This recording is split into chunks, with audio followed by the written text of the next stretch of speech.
പിതാവും പുത്രനും പരിശുദ്ധ റൂഹായുമായ സത്യേക ദൈവത്തിൻ്റെ തിരുനാമത്തിൽ ആമീൻ. ഒക്കെ പ്രാർത്ഥനയോടെ നമുക്ക് തുടങ്ങാം. കഴിഞ്ഞ ദിവസം നമ്മളെ 6-ാം അധ്യായം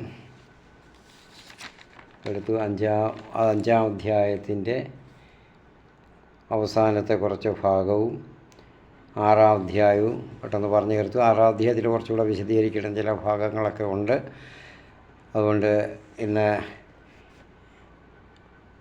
അത് നമുക്ക് തുടങ്ങാം. പിന്നെ ഞാൻ നേരത്തെ പറഞ്ഞു, ഫേസ്ബുക്കിൽ എനിക്കിപ്പോൾ അത് ഒന്ന് ശരിയാക്കാൻ സാധിച്ചിട്ടില്ല. റീല് ആയി പോവുകയാണ്. റീലല്ല, ഞാൻ ടോക്കായിരുന്നു ചെയ്തുകൊണ്ടിരുന്നത്. ഇപ്പം ആദ്യമൊക്കെ കുഴപ്പമില്ലായിരുന്നു, എങ്ങനെയോ കൈ കൊണ്ടോ എന്തോ ആയിരിക്കും, അങ്ങനെ ആയി. അതുകൊണ്ട് എല്ലാവരും ഇന്ന് അതങ്ങനെ ഉള്ളവർ മുഴുവനായിട്ട് വീഡിയോ കാണുമ്പോൾ കേൾക്കേണ്ടുന്നത് എങ്കിലേ പഠിക്കാൻ പറ്റത്തുള്ളൂ. മുഴുവനായിട്ട് പല കാര്യങ്ങളുമുണ്ട്. അത് യൂട്യൂബിൽ നോക്കണം.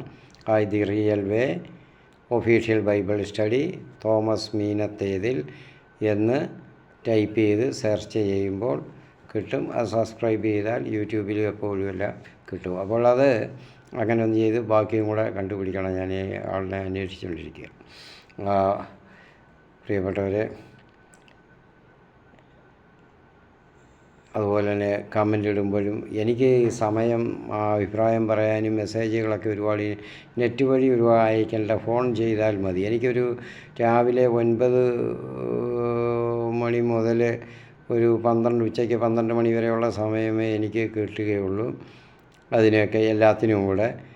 പിന്നെ എനിക്ക് ഓരോ വീഡിയോയ്ക്കും എനിക്ക് ഓരോ കുറിപ്പുകളൊക്കെ നോക്കണം. അതൊക്കെ റെഫറൻസൊക്കെ നോക്കണം, കുറിപ്പുകളൊക്കെ തയ്യാറാക്കണം. എന്നിട്ട് വേണം ഓരോന്നൊക്കെ ചെയ്യാൻ.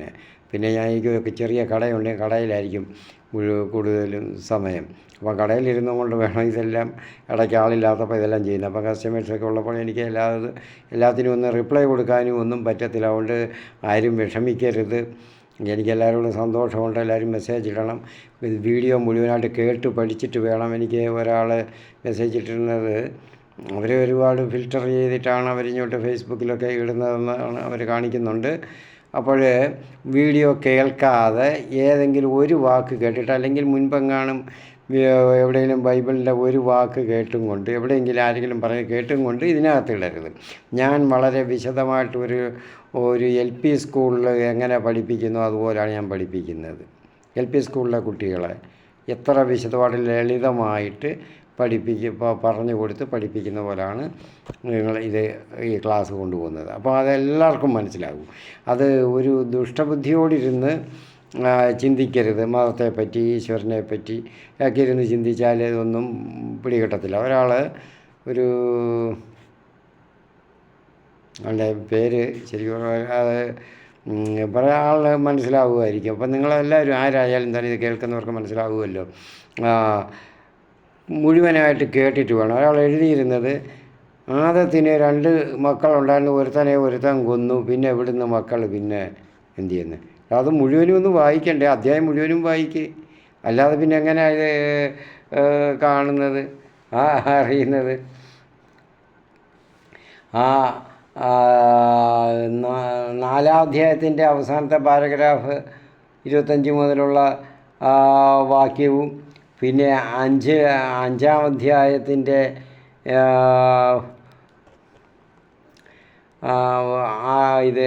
8 വരെയുള്ള ആ വാക്യങ്ങളൊക്കെ ഒന്ന് വായിക്കണം. 7 വരെയുള്ള വാക്യങ്ങളൊക്കെ ഒന്ന് അത് മുഴുവനും, ആ അധ്യായം മുഴുവനും ഒന്ന് വായിക്കണം. എങ്കിലേ അതൊക്കെ പറ്റത്തുള്ളൂ. ഞാനങ്ങനെ കൊടുത്തു, തൽക്കാലം അങ്ങനെ ഒരു മെസ്സേജ് ഇട്ട് കൊടുത്തു. എനിക്കത് എപ്പോഴും വിശദമായിട്ട് പറയാൻ പറ്റത്തില്ല. അപ്പോൾ അത്രയ്ക്ക് എന്തുവാ പറയുന്നത്, ഹോപ്പ്ലെസ്സായിട്ട് വെറും വിമർശന ബുദ്ധിയോടുകൂടി എല്ലാത്തിനെയും കാണണം എന്ന് പറയുന്ന ഒരാൾ, ആൾക്കുരങ്ങുകളായിരുന്നല്ലോ 2 ലക്ഷം വർഷങ്ങൾക്ക് മുൻപ് ജീവിച്ചിരുന്നു എന്ന് പറയുന്ന അതുപോലുള്ള ആ മനുഷ്യനിൽ നിന്നാണ്, ആ ആൾക്കുരങ്ങിൽ നിന്നാണ് മനുഷ്യൻ രൂപപ്പെട്ടത്. അപ്പോൾ ആദം അതുപോലത്തെ ഒരാളായിരുന്നോ എന്ന് ആണ് ചോദിക്കുന്നത്. എവിടെയെങ്കിലും ശാസ്ത്രത്തിൽ വഴിപഴച്ച് പോയവർ ചില വേണ്ടാതൊക്കെ എഴുതിയിട്ടുണ്ട്. അങ്ങനെ ഉണ്ടായതാണ് ഈ പരിണാമ സിദ്ധാന്തം. ഒരിക്കലും അങ്ങനല്ല, അങ്ങനെ ആകാൻ ഒരു വഴിയില്ല. അങ്ങനെ ഉണ്ടെങ്കിൽ ഇന്നത്തെ ഈ മനുഷ്യൻ, ഈ പറഞ്ഞ മനുഷ്യൻ ഇന്നിപ്പോൾ രൂപപ്പെട്ട് വേറെ ആകി തീരണ്ടെന്നേ അല്ലയോ? അവരച്ഛൻ്റെയോ അമ്മയുടെയോ കൂടെ അതുപോലെ ആകരുതല്ലോ. രൂപപ്പെട്ടെന്താ വേറൊരു ജീവിയാകാത്തത്? മനുഷ്യരെല്ലാവരും ഇപ്പോൾ ഇങ്ങനെ ജീവിക്കുന്നത് എന്താ? മനസ്സിലാക്കണം. അത് ഡാർവിൻ്റെ ആ ബാല്യകാലവും അവർ ചിലവഴിച്ച സമയവും അതിൻ്റെ അരക്ഷിതാവസ്ഥയൊക്കെ അതിൽ കാണിച്ചു. അതുപോലെ ഓരോരുത്തരുടെയും മാർസിൻ്റെയും എല്ലാവരുടെയും ആ അരക്ഷിതാവസ്ഥയിലൊക്കെ അവർക്ക് തോന്നിയത് ചില ബോധഭ്രംശം എന്ന് അതൊക്കെ ഇനിയും വേറെ വലുതായിട്ട് വ്യാഖ്യാനിക്കും, അതുകൊണ്ട് ഞാനത് പറയുന്നില്ല. അങ്ങനെയൊക്കെ ഉള്ളവർ അങ്ങനെയൊക്കെ അങ്ങ് എഴുതി പോകും, മനുഷ്യനല്ലേ. അതുകൊണ്ട് അപ്പോൾ അതും വെച്ചും കൊണ്ട് അതാണ് ശരി, ശാസ്ത്രം അതാണ് ശരിയെന്ന് നിയോതാണ്ടർ മനുഷ്യനെ ഇങ്ങനെയായിരുന്നു എന്നൊക്കെ പറഞ്ഞുകൊണ്ട് അങ്ങനെയൊന്നും ഇടരുത്, അങ്ങനെ വിശ്വസിക്കേണ്ട. നമുക്കിവിടെ ദൈവമായിട്ട് ബന്ധപ്പെട്ട കാര്യങ്ങളാണ് പഠിപ്പിക്കുന്നത്. ദൈവം ഇല്ല എന്നുള്ളത് സ്ഥാപിക്കാനുള്ളതല്ല. ഈ ബൈബിൾ എഴുതപ്പെട്ട ഈ ഭാഗം ഉൽപ്പത്തി എഴുതപ്പെട്ടത് തന്നെ BC 800-കളിൽ ദൈവജനത അവരടിമകളായിട്ട് യുദ്ധത്തിൽ തോറ്റു, ദൈവത്തിൽ നിന്നകന്നപ്പോൾ അവരെ ദൈവം കൈവിട്ടു, അത് തോറ്റു, അടിമകളായിട്ട് പോയിരുന്നു. അവിടെ ബന്ധനാവസ്ഥയിൽ സർവ്വ മനുഷ്യരും അവിടെ പോയി, പുരോഹിതരും ഒരുമാതിരി കൊള്ളാവുന്നവരും എല്ലാവരും ആരോഗ്യമുള്ളവരും എല്ലാം അവിടെ പോയപ്പോൾ അവിടുത്തെ എപ്പിക്സ് പുരാണങ്ങളെല്ലാം കണ്ട്, ബാബിലോണിൽ കാനാൻകാരുടെ ഇതെല്ലാം കണ്ടു പഠിച്ചു, ഇതൊക്കെ അറിഞ്ഞും പറഞ്ഞും കേട്ടപ്പോൾ അവരുടെ മനസ്സ് നൊന്തു. കാരണം അവർ ദൈവത്തെ അറിഞ്ഞ് ജീവിച്ചവരാണ്, സത്യം അറിഞ്ഞ് ജീവിച്ചവരാണ്. അപ്പോൾ ഇങ്ങനെയല്ല ഈ കാര്യങ്ങൾ, ദൈവമാണ് സൃഷ്ടിച്ചത്, ദൈവമുണ്ട്, ഇങ്ങനെയുള്ള മനുഷ്യരല്ല, ഇങ്ങനെയുള്ള ദൈവങ്ങളല്ല, യഥാർത്ഥ ദൈവം ഒരു ദൈവമാണ്, ഒരു ദൈവമുണ്ട് എന്ന് മനുഷ്യർക്ക് മനസ്സിലാക്കിച്ചു കൊടുക്കാൻ വേണ്ടി അവർ എഴുതിയതാണ്. ദൈവത്തിൻ്റെ കഥ അവർക്ക് അത് പാരമ്പര്യമായിട്ട് ഇങ്ങനെ പറഞ്ഞ് കേട്ട് ഒക്കെ വന്ന് വാച്യാർത്ഥത്തിൽ വന്നിരുന്നത് അവർക്ക് അത് ലിഖിത രൂപത്തിൽ എഴുതി. അതാണ് ഈ ഉൽപ്പത്തിയുടെ ഈ 11 അധ്യായം വരെയുള്ള. അതൊക്കെ ആദ്യമേ ഞാൻ പറഞ്ഞു, എല്ലാം കേട്ട് മനസ്സിലാക്കാതെ ഒന്നും പറയരുത്. അപ്പോൾ അത് ചെയ്യരുത് പ്രിയപ്പെട്ടവരെ. എനിക്ക് സന്തോഷമേ ഉള്ളൂ അങ്ങനെയൊക്കെ എഴുതുന്നതൊക്കെ നല്ലതാണ് പ്രതികരണം. പക്ഷേ അത് വായിക്കാതെ ഇട്ട് കഴിഞ്ഞാൽ നമ്മൾ ഏതാണ്ട് ഒരു ദ്രോഹം ചെയ്യുന്ന പോലല്ലേ.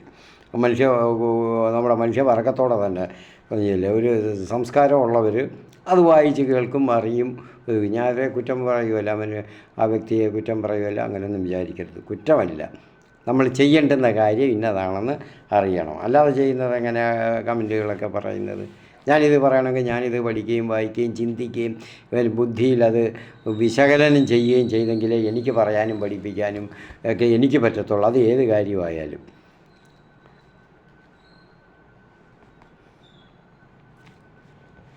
നമുക്ക് 6-ാം അധ്യായത്തിലെ ചില കാര്യങ്ങൾ ഞാൻ പറഞ്ഞ് വിശദീകരിക്കേണ്ടുന്നതുണ്ടായിരുന്നു. അപ്പോൾ അത് ഭൂമി മുഴുവനും തന്നെ മനുഷ്യൻ്റെ തിന്മകൾ മുഖാന്തിരം മ്ലേച്ഛതയായി അത് അവരെല്ലാം പെരുകി. ഇതൊക്കെ ഒരുപാട് വർഷങ്ങളെ ഞാൻ പറഞ്ഞ ഒരു യുഗമെന്ന് വേണമെങ്കിൽ പറയാം. 4000-5000 വർഷങ്ങൾ കൊണ്ടായിരിക്കും ഇതൊക്കെ സംഭവിച്ചതല്ല. ഇന്ന് പറഞ്ഞല്ല, ഓരോ ദിവസത്തെ ഓരോന്ന് എഴുതി വയ്ക്കുമല്ലായിരുന്നു. അത് മനസ്സിലാക്കണം. സാമാന്യ ബുദ്ധിയുള്ളവർക്കൊക്കെ അതൊക്കെ മനസ്സിലാവുമല്ലോ, അങ്ങനെ ചിന്തിക്കുന്നവർക്കൊക്കെ. ഇഷ്ടപ്പെട്ടവരെല്ലാം ഭാര്യമാരായിട്ട് മനുഷ്യർ സ്വീകരിച്ചു. ആരാ? ദൈവപുത്രർ എന്ന് പറയുന്ന ദൈവജനത. അപ്പോൾ കർത്താവ് പറഞ്ഞ് ഇങ്ങനെ മ്ലേച്ഛതയായി, ഒരു മ്ലേച്ഛ ജീവിതമായി, ധാർമ്മികമായിട്ട് ഒരുപാട് അധപതിച്ചു, ധാർമ്മിക ച്യുതിയിലായി, മ്ലേച്ഛതയായി. കർത്താവ് സ്ഥാപിച്ച പുരുഷനും സ്ത്രീയും കുഞ്ഞുങ്ങളും എന്നുള്ള കുടുംബബന്ധമില്ല. വിശുദ്ധ ത്രിത്വത്തിൻ്റെ ദൈവത്തിൻ്റെ ആ സാദൃശ്യത്തിൽ, അതിൽ നിന്ന് അനന്തമായിട്ട് നിർഗളിക്കുന്ന ആ സ്നേഹപ്രവാഹത്തിൽ രൂപത്തിൽ സാദൃശ്യത്തിൽ അവിടുന്ന് സൃഷ്ടിച്ച കുടുംബം ഒരു ഭർത്താവും ഒരു ഭാര്യ, ഒരു പുരുഷനും ഒരു സ്ത്രീയും, പിന്നെ അവർക്കുണ്ടാകുന്ന സന്താനങ്ങളും എന്നുള്ളതായിരുന്നു. അതെല്ലാം കളഞ്ഞിട്ട് അവർ 2ഉം 3ഉം ഇഷ്ടം പോലെ ഭാര്യമാരായി. അത് ദൈവത്തെ അറിയാത്തവരിൽ നിന്നും സ്വീകരിച്ചു. അപ്പോൾ ആ ദൈവത്തെ അറിയാത്തവരായിട്ട് അവരും മാറി. അപ്പോൾ അങ്ങനെ ഭൂമി നശിച്ചു. അത് പിന്നെ സ്വവർഗ പ്രേമത്തിനും സ്വവർഗ ലൈംഗികതയിലേക്കും സ്വവർഗ വേഴ്ചകളിലേക്കുമായി മൊത്തം മ്ലേച്ഛത കൊണ്ട് മനുഷ്യർ നിറഞ്ഞു. അപ്പോൾ ഇന്നത്തെ അത് ഞാൻ കഴിഞ്ഞ വീഡിയോയിൽ പറഞ്ഞു. ഇന്നത്തെ നമ്മുടെ സമൂഹവും ഏതാണ്ട് അത് തന്നെ, കേരളവും ഏതാണ്ട് അതുപോലെയെല്ലാം ആയി. കാരണം മനുഷ്യൻ തിന്മ ചെയ്ത് പ്രകൃതിയെയും പ്രപഞ്ചത്തെയും എല്ലാം വെറുപ്പിച്ചു. ദൈവമല്ല അതൊക്കെ ഇല്ലാതാക്കിയത്. അത് മനസ്സിലാക്കണം. ചിലർ പറയുന്നത് അങ്ങനെയാണ്, ദൈവം എന്തുകൊണ്ടിങ്ങനെ ചെയ്തു എന്ന്. ദൈവമല്ല, ദൈവം അവന് സ്വാതന്ത്ര്യം കൊടുത്തു. അത് അവൻ നന്മ എടുത്തില്ല, നല്ലത് എടുത്തില്ല, നല്ല ഭാഗം എടുക്കാതെ തിന്മയായിട്ടുള്ള ഭാഗം എടുത്തു, അത് മതിയെന്ന് വിചാരിച്ച് അതിനകത്ത് അഭിരമിച്ച് ഇങ്ങനെ പോകുകയാണ്, അങ്ങനെ ജീവിക്കുകയാണ് തലമുറകളായിട്ട്. അപ്പോൾ എന്ത് ചെയ്തു?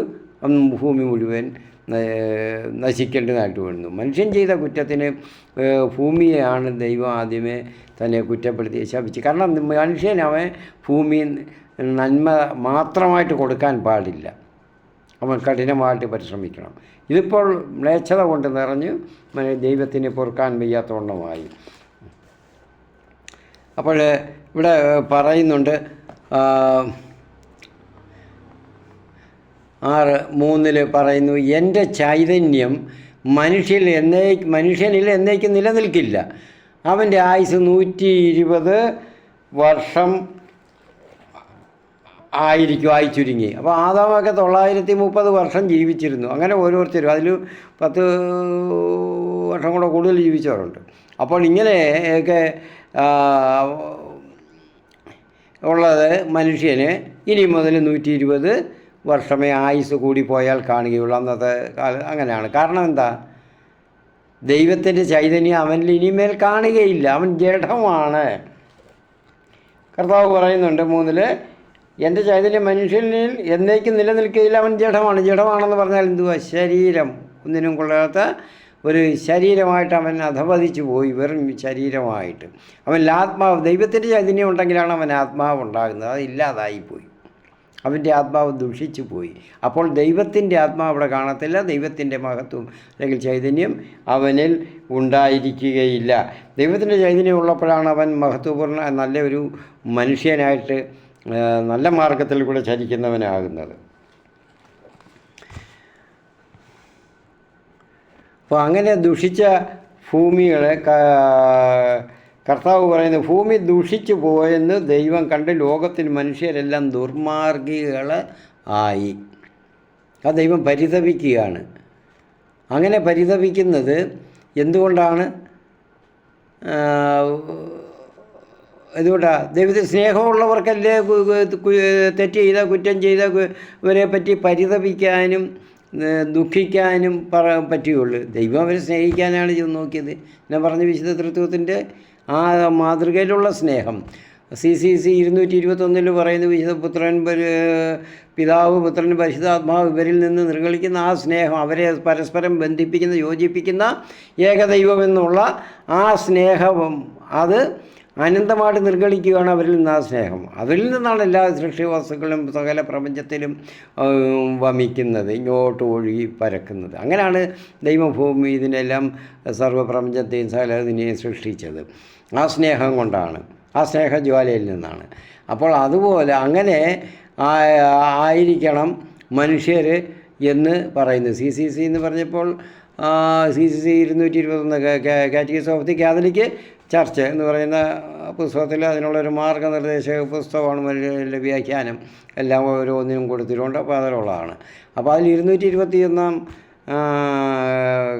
വാക്യത്തിൽ അതിൽ പറയുന്നതാണ്, കണ്ണിയിൽ പറയുന്നത്. അപ്പോൾ എന്നിട്ട്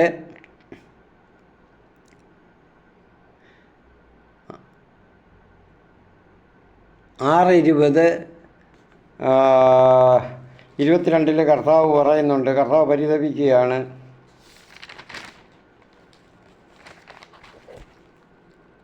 കർത്താവ് പറയുന്നു, ദൈവത്തിൻ്റെ ആ സ്നേഹം അവിടെ കാണുകയാണ്. എല്ലാത്തിനെയും കരുതുകയാണ്. താൻ സൃഷ്ടിച്ച എല്ലാ ജീവികളെയും കർത്താവ് കരുതുന്നുണ്ട്. കാരണം നശിപ്പിക്കാൻ പോകുന്നില്ല. വെള്ളപ്പൊക്കമായിട്ട് പ്രളയത്തിൽ നശിപ്പിക്കുന്നില്ല. എല്ലാത്തിനെയും സംരക്ഷിക്കണം, അതിന് നിലനിൽക്കണം, ആ ജീവൻ നിലനിൽക്കണം. ജീവനെ നശിപ്പിക്കുന്നത് ദൈവമല്ല, മനുഷ്യൻ്റെ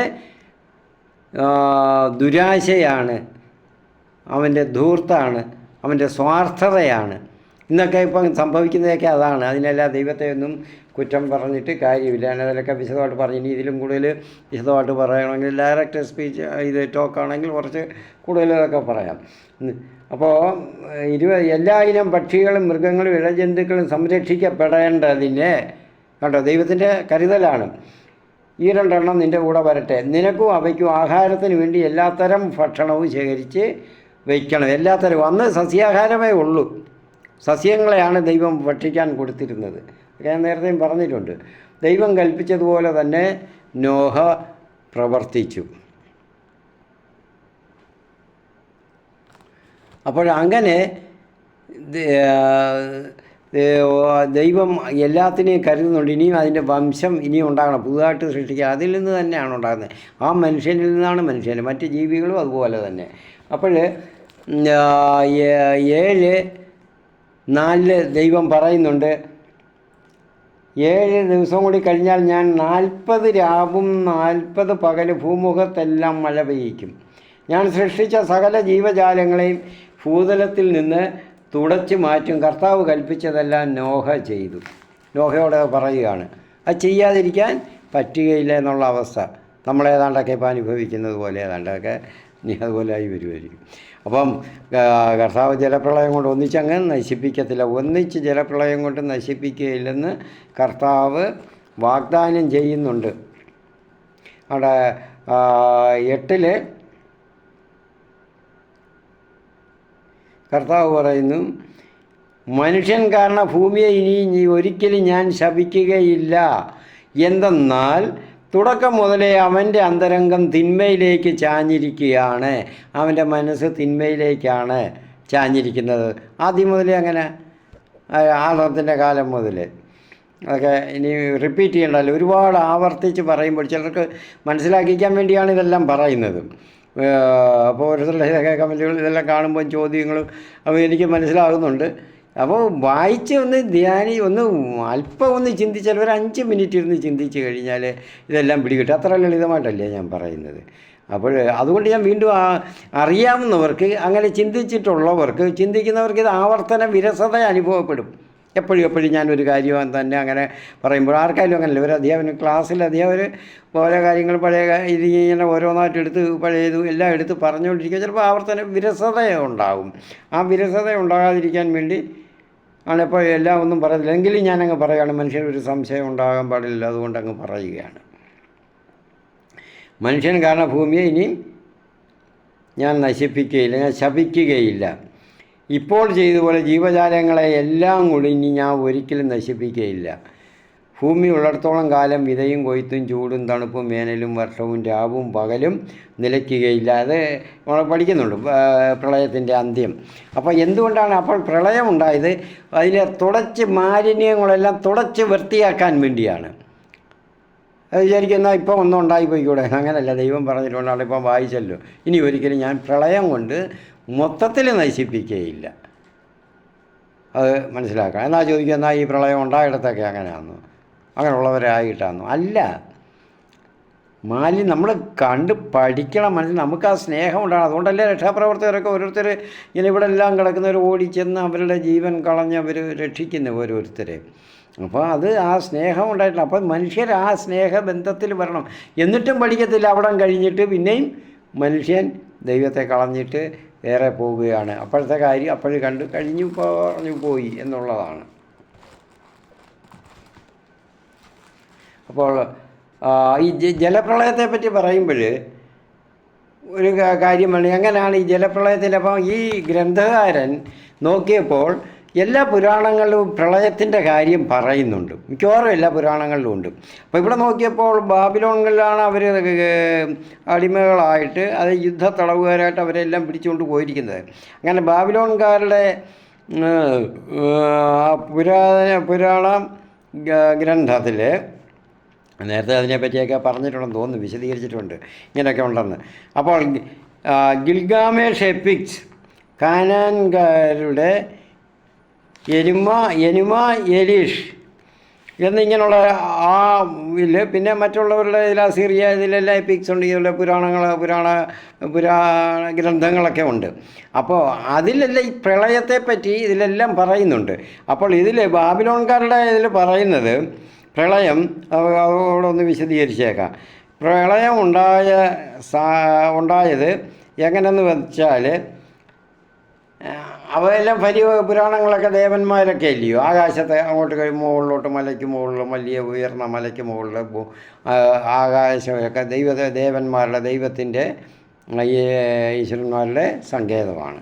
താഴെയാണ് മനുഷ്യർ എല്ലാവരും മനുഷ്യരുമൊക്കെ അതുപോലുള്ള ജീവികളും എല്ലാം കഴിയുന്നത്.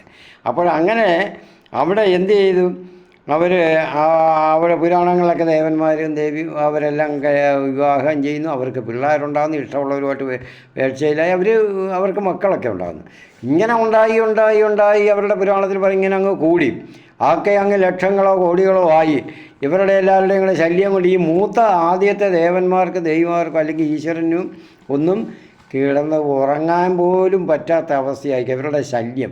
ഈ കുട്ടി ദൈവങ്ങളെല്ലാം കൂടെ കുട്ടികൾ ഈ ദൈവങ്ങളുടെ മക്കളാണല്ലോ കുട്ടി ദൈവങ്ങളെന്ന് പറയുന്നതെന്നേ ഉള്ളൂ കേട്ടോ. അതിലാർക്കും തോന്നണം നമ്മുടെ പുരാണത്തിലൊന്നും അങ്ങനെയല്ല. അത് കാരണം ഇത് അതിനൊക്കെ കുറച്ചുകൂടെ ഇതുണ്ട്, എന്തുവാ,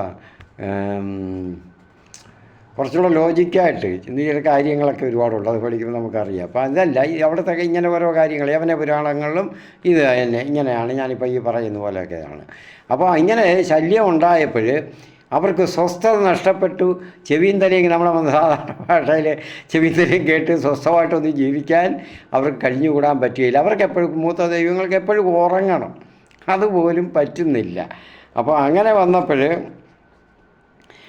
അവരെന്ത് ചെയ്ത് മനുഷ്യരുടെ പ്രശ്നങ്ങളുമൊക്കെ ഇല്ലേ, അവരുടെ പരിദേവനങ്ങളും പ്രശ്നങ്ങളും എല്ലാ ആപ്ലിക്കേഷൻസ് ഇതെല്ലാം അങ്ങോട്ട് അവരതും കേൾക്കണം. അതിന് ഇതൊന്നും സാധിക്കാതെ വന്ന് ശല്യമായി. ഇവിടെ മനുഷ്യൻ താഴെ മറ്റവർ കൂടെ കുട്ടി ദൈവങ്ങൾ ഇവിടെ ഭൂമിയിൽ വന്ന് കിടന്ന് ബഹളം.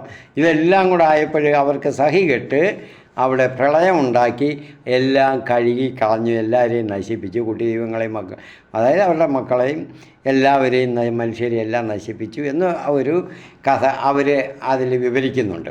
അപ്പോൾ ഇത് വായിച്ചപ്പോഴാണ് അവർക്ക് ഇതൊക്കെ കേട്ടപ്പോൾ അവർക്ക് വിഷമം തോന്നി. യഥാർത്ഥത്തിൽ ഒരു പ്രളയം ഉണ്ടായി, അത് പക്ഷേ ഇങ്ങനല്ല. ദൈവം ഒരാളെ ഉള്ളു, അതിനിങ്ങനെ വിവാഹം കഴിക്കുക മഴക്കൾ ഉണ്ടാകിയതൊന്നുമില്ല. ദൈവം അരൂപിയാണ്, രൂപമില്ല. ദൈവത്തിന് അരൂപികൾക്കെന്ന് ഒരു കാര്യമുണ്ട്, എപ്പോഴും അവർക്ക് ഇഷ്ടമുള്ള ആവശ്യമുള്ള ആ രൂപം സ്വീകരിക്കാം. മറ്റുള്ള ഇപ്പോൾ മനുഷ്യൻ്റെ അടുത്ത് വന്നാൽ മനുഷ്യരൂപം സ്വീകരിക്കാം, അങ്ങനെ സ്വീകരിച്ചിട്ടില്ല. അങ്ങനെ മനുഷ്യരൂപം സ്വീകരിച്ച ഒരു ദൈവമാണ് ആരാ? ദൈവം മനുഷ്യരൂപം സ്വീകരിച്ച് വന്നു. ആരാ? യേശു. അല്ലാതെ പിതാവായ ദൈവം എന്ന് പറയുന്ന തൃത്വത്തിലെ പിതാവ്, ഒന്നാമൻ പിതാവ് അരൂപിയാണ്. ദൈവം പരിശുദ്ധാത്മാവ് ഇതെല്ലാം അരൂപിയാണ്. പിന്നെ ഓരോ രൂപങ്ങൾ ഉണ്ടാക്കി നമുക്കത് ഓർമ്മിക്കാനും അത് മനസ്സിലാക്കിക്കാനും വേണ്ടിയാണ് അതൊക്കെ ചിത്രത്തിലും ഒക്കെ കാണുന്നതുമൊക്കെ. അപ്പോൾ അതിന് യഥാർത്ഥത്തിൽ ഇതാണ് അവർക്ക് വേദന തോന്നി. അവർ പറഞ്ഞു യഥാർത്ഥ ദൈവം ഇതാണ്, ഇങ്ങനെയാണ്. അവിടെ പ്രളയം ഉണ്ടായി, അത് വാസ്തവമാണ്. അതിങ്ങനെയാണ് പ്രളയം ഉണ്ടായത്, മുഴുവൻ മനുഷ്യൻ്റെ തിന്മ കൊണ്ടാണ്. അല്ലാതെ ഈ മൂത്ത ദൈവങ്ങൾ അവിടെ കിടന്ന് ഉറങ്ങി, ദേവിമാരും എല്ലാവരും ഉറങ്ങിയപ്പോൾ ഉറങ്ങാൻ പോലും പറ്റത്തില്ല. അവർക്ക് എപ്പോഴും ഉറങ്ങണം, കാരണം അങ്ങ് മൂത്ത് പോയി, വയസ്സായിപ്പോയി, അവിടെ ഉറങ്ങണം. അപ്പോൾ അത് ഇവർ സമ്മതിക്കുന്നില്ല. മനുഷ്യരുടെ ബഹളം, അവരുടെ പരാധീനതകൾ, ഇതൊന്നും സഹിക്കാതെ വന്നു. അപ്പോൾ ഇങ്ങനല്ല, യഥാർത്ഥത്തിൽ ഇങ്ങനെയാണ് നടന്നത് എന്ന് ഉടനെ അവരത് ഇവർക്ക് മനസ്സിലാക്കി കൊടുക്കണം ജനതകൾക്ക്. അതിനുവേണ്ടി അവർ അത് എഴുതി. ഒക്കെ ഞാൻ കുറച്ചൊക്കെ പറഞ്ഞിട്ടുണ്ട് നേരത്തെ. ഓരോ സമയം വരുമ്പോൾ ഓരോന്നായിട്ട് പറയാം. എല്ലാം കൂടെ പറഞ്ഞുകൊണ്ടിരുന്ന ഒരുപാട്. ഇപ്പം ബൈബിൾ എന്താണ് എന്ന് ഞാൻ 8 എപ്പിസോഡ് ചെയ്തു. ഓരോ മണിക്കൂർ, 3/4 മണിക്കൂർ, ഓരോ മണിക്കൂർ വീതമുള്ള 8 കൊണ്ട് നിൽക്കത്തില്ല. ഇതെല്ലാം കൂടെ ഇനിയും പറയണം. ഇടയ്ക്ക് നിർത്തിയിട്ട് ഇനിയും ബൈബിൾ ബാക്കിയും കൂടെ പറയണം. ബൈബിൾ കുറേയൊക്കെ പഠിച്ചു കഴിഞ്ഞിട്ട് ബൈബിൾ അത് മൊത്തം കൂടെ പറഞ്ഞു തരണം. ഒരു 12 എപ്പിസോഡെങ്കിലും ആകും ഓരോ മണിക്കൂർ വീതമുള്ളത് ബൈബിളിനെ പറ്റി. ബൈബിൾ എന്താണ്, എങ്ങനെയാണ് എന്നുള്ളത്. അപ്പോൾ എന്ന് പറഞ്ഞ പോലെ ഇടയ്ക്ക് പറയാം. അല്ലെങ്കിൽ ഇതൊന്നും ഇടയ്ക്ക് ബൈബിളിലോട്ട് കയറില്ല. എല്ലാവർക്കും ചിലർക്ക് ഒരു വിരസത തോന്നും മിക്കവാറും. കാരണം ഇതൊക്കെ കേൾക്കുമ്പോഴാണ് കുറച്ച് ഒരു ഉന്മേഷം ഉണ്ടാകും. അപ്പം ദൈവത്തിൻ്റെ കരുതൽ 6 ഇപ്പോൾ 20, 22 നമ്മൾ വായിച്ചത് എല്ലാ ജീവജാലങ്ങളോടും ആണ് ഉള്ളത്. അപ്പം അങ്ങനെ പ്രളയം അപ്പോഴുണ്ടായത് ഇങ്ങനെയാണ് എന്ന് അവരെഴുതി. അതങ്ങനെയാണ് ഉണ്ടായത്. അപ്പോൾ അങ്ങനെ പ്രളയം വന്നു. അവിടെ 160 ദിവസങ്ങളൊക്കെ ആയപ്പോഴത്തേക്ക് വെള്ളമൊക്കെ ഒഴിഞ്ഞു. 7-ാം മാസം 17-ാം ദിവസം പെട്ടകം അറാറാത്ത് പർവ്വതത്തിൽ ഉറച്ചു. അപ്പോൾ ബാക്കി വെള്ളം അങ്ങനെ കിടക്കുകയാണ് 7-ാം മാസം. അപ്പോൾ ഇങ്ങനെ വെള്ളം അവിടെ ഇനി ഭൂമി എല്ലാം 10 മാസത്തേക്ക് വെള്ളം കുറഞ്ഞുകൊണ്ടേയിരുന്നു. 10-ാം മാസം പർവ്വതശിഖരങ്ങൾ കാണാറായി. അപ്പോൾ കാണാൻ തുടങ്ങി. പർവ്വതങ്ങളുടെ ഉയർന്ന ശിഖരങ്ങളൊക്കെ അപ്പോൾ അങ്ങനെ വെള്ളം നിറഞ്ഞ് കിടക്കുകയാണ്. അവസാനം എല്ലാവരും പുറത്ത് വരാനായിട്ട് ഭൂമിയൊക്കെ ഉണങ്ങി. കാരണം അത് ഇടയ്ക്കുള്ള കാര്യങ്ങൾ വായിച്ച് മനസ്സിലാക്കിയാൽ മതി. കാക്കയൊക്കെ തുറന്നു വിട്ടു. കാക്ക തിരിച്ചു വന്നില്ല. കാരണം എന്താ, അതെവിടെയെങ്കിലും ഒന്ന് കയറിയിരിക്കാവുന്നിടത്ത് അതിന് കുറച്ച് കൂടുതൽ ദൂരം പറക്കാം. അത് ഇരിക്കാവുന്നിടത്ത് കണ്ട് കയറി ഇരുന്ന് കാണും. അവിടുന്ന് വെള്ളം താഴോട്ട് വരും. പിന്നെയും പോയി എന്തിനാ അതിന് നോക്കിയപ്പോൾ ചത്തു പൊങ്ങിയതിനെയും അല്ലാത്തതിനെയൊക്കെ കൊത്തി വലിച്ച് തിന്നാൻ കാണും. അതുകൊണ്ടാണ് ഇവിടെ ഒരു കാക്ക തിരിച്ച് വരാതിരുന്നത്. അതൊന്നും പ്രത്യേകിച്ച് പറയേണ്ടതില്ലല്ലോ. അപ്പോൾ എല്ലാം പുറത്ത് വന്നു. എല്ലാവരും കഴിഞ്ഞപ്പോൾ എന്ത് ചെയ്തു? നോഹ ബലി അർപ്പിക്കുന്നു കർത്താവിന്. കർത്താവിന് ഒരു ബലിപീഠം നിർമ്മിച്ച് ശുദ്ധിയുള്ള എല്ലാ മൃഗങ്ങളിലും പക്ഷികളിലും നിന്ന് അവൻ അവിടത്തേക്ക് ഒരു ദഹനബലി അർപ്പിച്ച്. ശുദ്ധിയുള്ള മൃഗങ്ങളെന്ന് പറഞ്ഞപ്പോൾ അറിയാമല്ലേ, ഇപ്പം ഇരട്ടക്കുളമ്പുള്ളതാണ് ശുദ്ധികളല്ലാത്തത്. ഇരട്ടക്കുളമ്പും ഇപ്പം പന്നിയും അതുപോലെയൊക്കെ ഉള്ളത് അശുദ്ധമായ മൃഗങ്ങളാണ്. അതിനെ ഭക്ഷിക്കാൻ പാടില്ലെന്നാണ് യഹൂദരുടെ ഒക്കെ അത് ഒക്കെ പക്ഷം. ഏകദൈവ വിശ്വാസികളെല്ലാം അങ്ങനെ ചെയ്യുന്നുണ്ടായിരുന്നു. നമ്മളിവിടെ ഇപ്പോൾ അങ്ങനെയല്ല. നമുക്ക് ഏതും ക്രിസ്തുവിൻ്റെ വരവിനോട് ചേർന്ന് നമുക്ക് ഭക്ഷിക്കാൻ പറ്റുന്നതാണെന്ന് ദൈവം തന്നെ പറഞ്ഞിട്ടുണ്ട്. നമ്മൾ രക്ഷിക്കപ്പെട്ടവരാണ്. അവിടെ അശുദ്ധി നമ്മളിലില്ല. കാരണം ദൈവം നമ്മളിൽ വന്നു കഴിഞ്ഞപ്പോൾ, നമ്മുടെ കൂടെ വസിക്കുമ്പോൾ നമ്മൾ അശുദ്ധരല്ല, വിശുദ്ധർ തന്നെയാണ്. ഞാൻ അതിനെപ്പറ്റി വിശദമായിട്ട് പിന്നെ അടുത്ത പാഠങ്ങളൊക്കെ വരുമ്പോൾ പറയാം. പുതിയ നിയമം എടുക്കുമ്പോൾ കൂടുതലായിട്ട് പറയാൻ പറ്റും. അപ്പം ഇങ്ങനെ ബലി അർപ്പിച്ചു. ഹൃദ്യമായ ഗന്ധം ആസ്വദിച്ചപ്പോൾ കർത്താവ് പ്രസാദിച്ചരുളി, മനുഷ്യൻ കാരണം ഭൂമിയെ ഇനി ഒരിക്കലും ഞാൻ ശപിക്കുകയില്ല. അപ്പോൾ നമ്മൾ നേരത്തെ വായിച്ചല്ലോ. അപ്പോൾ കർത്താവിൻ്റെ ആ സ്നേഹം അവർ പറയുകയാണ്, ഇനിയും ചെയ്തതുപോലെ ജീവജാലങ്ങളെ എല്ലാത്തിനെയും കൂടെ ഞാൻ നശിപ്പിക്കുകയില്ല. ഭൂമി ഉള്ളിടത്തോളം കാലം നിങ്ങളത് ആദ്യം ഉണ്ടായിരുന്ന പോലെ തന്നെ വിതയും കൊയ്ത്തും ചൂടും തണുപ്പും വേനലും വർഷം എന്ന് പറഞ്ഞാൽ മഴ, രാവും പകലും ഒന്നും വ്യത്യാസമില്ലാതെ എല്ലാം തുടരും. എല്ലാം ക്രമമായിട്ട് നടന്നുകൊണ്ടിരിക്കും. ഞാൻ ഭൂമിയെ ഇല്ലാതാക്കുകയില്ല, ഭൂമിക്കൊരു ദോഷവും വരുത്തിയില്ല. ഇപ്പോഴെന്നാൽ എന്തുകൊണ്ട് ഭൂമിക്ക് ദോഷം വരുന്നു? മനുഷ്യൻ്റെ മൂത്തിട്ട് അത്യാർത്തി കൊണ്ട്, പിന്നെ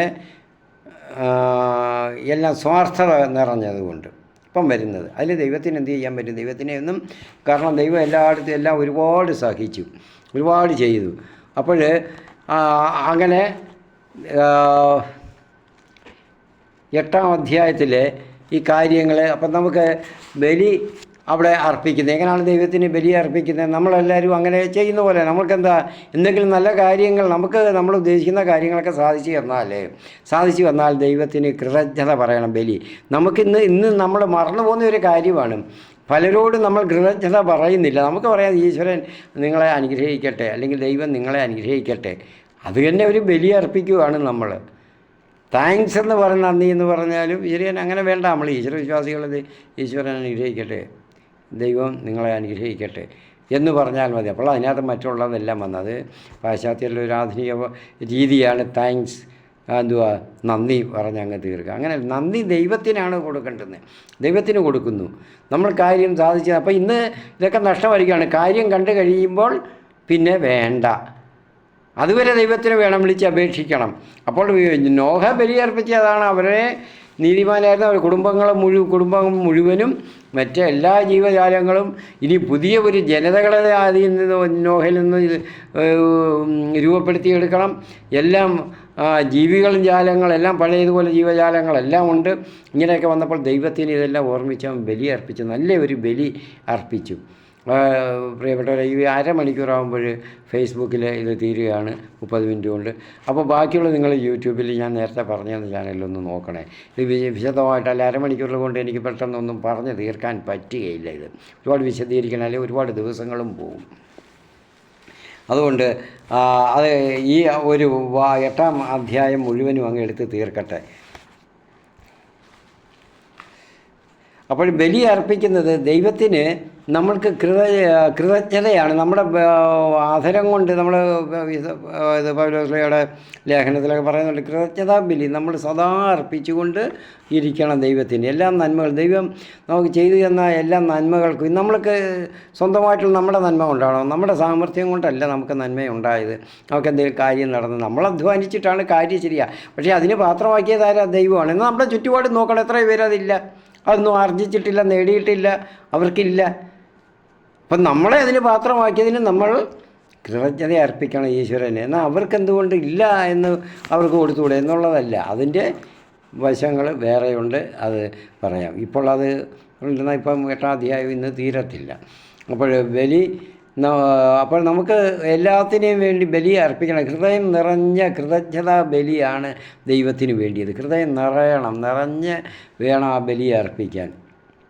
നമ്മുടെ ജീവിതത്തിൽ നമ്മളെല്ലാം വിട്ടു പോകുന്നത് ഈ ഒരു കാര്യമാണ്. നമുക്ക് കൃതജ്ഞത പറയാൻ ദൈവത്തിനോട് പറയാൻ ഇല്ല, മനുഷ്യനോട് പോലും പറയുന്നില്ല. മറ്റുള്ളവരൊക്കെ വിദേശീയരൊക്കെ എന്ത് നിസ്സാര കാര്യം താങ്ക്സ്, ഒരു നല്ലപോലെ ഒന്ന് വർത്തമാനം പറഞ്ഞാലും താങ്ക്സ്, ചിരിച്ചാലും ഒന്ന് പുഞ്ചിരിച്ചാലും അവർ താങ്ക്സ് പറയും കേട്ടോ. അപ്പോൾ അതൊക്കെ നമ്മൾ പഠിക്കണം. നമ്മൾ എല്ലാ അതൊക്കെ പിന്നീട് ഓരോന്ന് പഠിക്കുമ്പോൾ പറയാം. അപ്പോൾ ദൈവം നമുക്ക് നല്ലൊരു പാട്ടുണ്ടല്ലോ ഇപ്പോഴേ കേൾക്കുന്ന, നല്ല ഇമ്പമുള്ള നല്ലൊരു പാട്ടുണ്ടല്ലോ. എൻ്റെ നാവിൽ യേശുതൻ നാമം, എൻ്റെ കാതിൽ യേശുവിൻ നാദം, കണ്ണിൽ യേശുതൻ രൂപം, പിന്നെ എൻ്റെ നെഞ്ചിൽ യേശുവിൻ്റെ സ്നേഹം, എൻ്റെ ഹൃദയം മുഴുവനും എന്താണ്? കൃതജ്ഞത മാത്രം. എന്ത് അർത്ഥവത്തായ പാട്ടാണ്, എന്ത് നല്ലതാണ്. ദൈവത്തോടുള്ള കൃതജ്ഞത, ദൈവത്തിൽ തന്നെ ആയിരിക്കുന്ന മനുഷ്യർ നമ്മൾ തന്നെ ആയിരിക്കുന്നത്. എപ്പോഴും ദൈവചിന്തയിലൊക്കെ കൂടെ വരുന്നവർക്ക് ഇങ്ങനെയൊക്കെ കാണും. അപ്പോൾ നമുക്ക് ആ മനസ്സിൽ നെഞ്ചിനകത്ത് എന്തുവാണ് ഉള്ളത്? കൃതജ്ഞത മാത്രം, ദൈവത്തിനുള്ള സ്നേഹം എല്ലാം നമ്മളെ നിറയുന്ന നെഞ്ചിൽ. എന്നിട്ട് ഹൃദയം മുഴുവൻ ആ കൃതജ്ഞത, എപ്പോഴും നന്ദി, ദൈവത്തോട് നന്ദി നിറഞ്ഞു നിൽക്കുന്ന ഹൃദയം വേണം. അതാണ് ആ പാട്ടിൻ്റെ കാര്യം. എന്ത് നല്ല, ഞാൻ പലപ്പോഴും വിചാരിക്കും കേൾക്കാൻ എപ്പോഴും ഇഷ്ടമുള്ള ഒരു പാട്ടാണ്. ഞാൻ പാടുന്നില്ല, കാരണം എനിക്ക് എൻ്റെ ശബ്ദം പാട്ടിനൊന്നും നല്ലതായിരിക്കത്തില്ല. പിന്നെ നിങ്ങൾ മതിയാക്കി അവിടെ നിർത്തിപ്പോയാലും കേട്ടുകൊണ്ടിരിക്കുന്നവർ മുഴുവനും കേൾക്കുക. അതുകൊണ്ട് ഞാൻ പാട്ട് പാടിയില്ലാതാക്കുന്നില്ല. അപ്പോൾ മനുഷ്യനെ അവിടെ കർത്താവ് വീണ്ടും അകമഴിഞ്ഞ് സ്നേഹിക്കുകയാണ് ഇവിടെ കാണുന്നത്. 7:8 പറയുന്നത്, 8:20 ഒക്കെ ബലിയും സ്വീകരിച്ചിട്ട് കർത്താവ് പറയുന്നത്, 20:22 പറയുന്നത് നമ്മളെ സ്നേഹിക്കുകയാണ് പഴയതുപോലെ. എങ്ങനെ? അമ്മ മക്കളെ സ്നേഹിക്കുന്നത് പോലെ. അപ്പം കർത്താവിന് ആ മനുഷ്യരെ പറ്റിയുള്ള ആ പരിവേദനങ്ങളൊക്കെ നമുക്ക്, ആ കർത്താവിൻ്റെ സങ്കടങ്ങളൊക്കെ കർത്താവ് ഇവിടെ പറഞ്ഞ് നമ്മൾ വായിച്ചല്ലോ. ഇനിയും ഞാൻ ഒരിക്കലും ശപിക്കുകയില്ല. കർത്താവിന് അത്രയ്ക്ക് വിഷമമുണ്ട് നശിപ്പിച്ച്, താൻ സൃഷ്ടിച്ചതിനെയൊക്കെ നശിപ്പിച്ചപ്പോൾ. നമുക്ക് ഓസിയ പ്രവാചകൻ്റെ പുസ്തകം 11-ാം അധ്യായം 7 വാക്യങ്ങൾ. 7, എൻ്റെ ജനം എന്നെ വിട്ടകലാൻ തിടുക്കം കാട്ടുന്നു. കർത്താവിൻ്റെ പരിതാപമാണ്. എന്തിനാ പ്രവാചകൻ ഇത് ഇങ്ങനെ എഴുതിയത്? നമ്മളെ മനസ്സിലാക്കിക്കാൻ വേണ്ടിയാണ്. കർത്താവിൻ്റെ സ്നേഹവും കർത്താവിൻ്റെ ഹൃദയത്തിൻ്റെ വിങ്ങലും ഒരു മനുഷ്യൻ്റെ കൂട്ട്. കർത്താവിന് അതിൻ്റെ ആവശ്യവും ഞാൻ എപ്പോഴും പറയല്ലോ, കർത്താവിന് ദൈവത്തിന് ചിന്തിച്ചാൽ മതി, ഇച്ഛിച്ചാൽ മതി, ഉടനെ അതുണ്ടാകട്ടെ, അല്ലെങ്കിൽ പോട്ടെ, നശിക്കട്ടെ, ഇല്ലാതാകട്ടെ എന്ന് പറയാൻ മതി. അതിലൊന്നും ഇല്ലാതെ ദൈവം മനുഷ്യനെ അതുപോലെ സ്വന്തം പോലെ ഹൃദയം കൊണ്ട് അവനെ സ്നേഹിച്ച് ഹൃദയം തരളിതമായി. അതുകൊണ്ടാണ് കർത്താവ് പറയുന്നത്, എൻ്റെ ജനം എന്നെ വിട്ടകലാൻ തിടുക്കം കാട്ടുന്നു. അതുകൊണ്ട് അവർക്ക് നുകം വെച്ചിരിക്കുന്ന ആരും അതെടുത്ത് മാറ്റുകയില്ല. എഫ്രായിം, ഞാൻ നിന്നെ എങ്ങനെ ഉപേക്ഷിക്കും? ഇസ്രായേൽ, ഞാൻ നിന്നെ എങ്ങനെ കൈവിടും? ഞാൻ നിന്നെ എങ്ങനെ ആത്മായെ പോലെയാക്കും? സെബോയിമിനോടെന്ന പോലെ നിന്നോട് എങ്ങനെ പെരുമാറും? എൻ്റെ ഹൃദയം എന്നെ അത് വിലക്കുന്നു. നിങ്ങൾ ഈ ഇഷ്ടമില്ലാതെ പ്രവർത്തിക്കുന്നതിന് എൻ്റെ ഹൃദയം എന്നെ വിലക്കുകയാണ്. നിന്നോട് ദോഷം തോന്നുന്നതിന്, നിന്നെ ശിക്ഷിക്കുന്നതിന് എനിക്ക് ദൈവത്തിൻ്റെ ഇഷ്ടമുണ്ടായിട്ടല്ല ചെയ്തത് എന്നുള്ളതാണ്. എൻ്റെ അനുകമ്പ ഊഷ്മളവും ആർദ്രവുമായിരിക്കുന്നു. ഞാൻ എൻ്റെ ഉഗ്രകോപം നടപ്പാക്കുകയില്ല. ഞാൻ ദൈവമാണ്, മനുഷ്യനല്ല. പറയണം, ഞാൻ ദൈവമാണ്. ദൈവം എന്ന് പറഞ്ഞാൽ എന്താ അർത്ഥം? ദൈവം, ഞാൻ മുൻപൊരിക്കൽ എൻ്റെ ആദ്യമുള്ള ഓരോ വീഡിയോകളിലൊക്കെ ഞാൻ പറയേണ്ടത്, ദൈവം അല്ലെങ്കിൽ ദേവൻ അല്ലെങ്കിൽ ദേവി എന്ന് പറഞ്ഞാൽ അർത്ഥം, ദൈവം എന്ന് പറഞ്ഞാൽ പ്രകാശം ഉള്ളവൻ ദേവൻ. ദൈവം അതിൻ്റെ ഉറവിടം, വമിക്കുന്നത് എവിടുന്ന ആണ് ദൈവം. മറ്റേ ദേവൻ ദേവി എന്ന് പറയുമ്പോൾ പ്രകാശം ഉള്ളവൻ, അത് പ്രകാശമുള്ളവൻ. മറ്റേന്ന് ദൈവം അവിടുന്ന് വമിക്കുന്നത് അതുമായിട്ട്. അപ്പോൾ അങ്ങനെയുള്ള വ്യത്യാസമാണ്. അപ്പോൾ അങ്ങനെ ഉള്ള ദൈവത്തിൽ നിന്ന് തിന്മ ഒരിക്കലും ഉണ്ടാകത്തില്ല, മനുഷ്യർക്ക് ദോഷം ഉണ്ടാകത്തില്ല. ആ പ്രകാശത്തിൽ നിന്ന് പ്രകാശമേ ഉണ്ടാകത്തുള്ളൂ. കാരണം ദോഷമായിട്ട് അതവന് വരികയില്ല. ഇരുട്ടുണ്ടാകത്തില്ല, തിന്മയുണ്ടാകത്തില്ല. നന്മ, വെളിച്ചം, സന്തോഷം ഇതേ ഉണ്ടാകത്തുള്ളൂ. അപ്പം ഞാൻ ദൈവമാണ്, മനുഷ്യനല്ല. മനുഷ്യൻ അങ്ങനെയല്ല.